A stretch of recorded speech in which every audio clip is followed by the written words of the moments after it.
شاطئ الكازينو صفاقس تونس.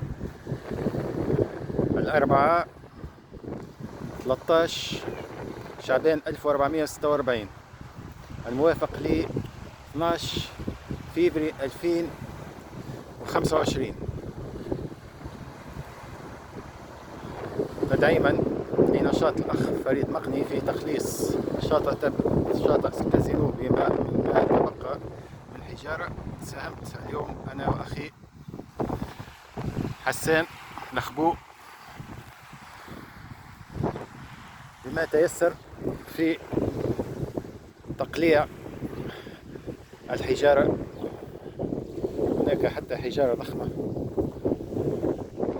وذلك مساهمة في تنظيف الشاطئ نهائيا مما تبقى من الحجارة.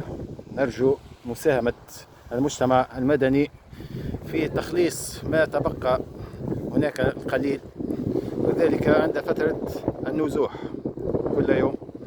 هذه الفترة الصباحية يكون البحر فترة جزر، والله المستعان.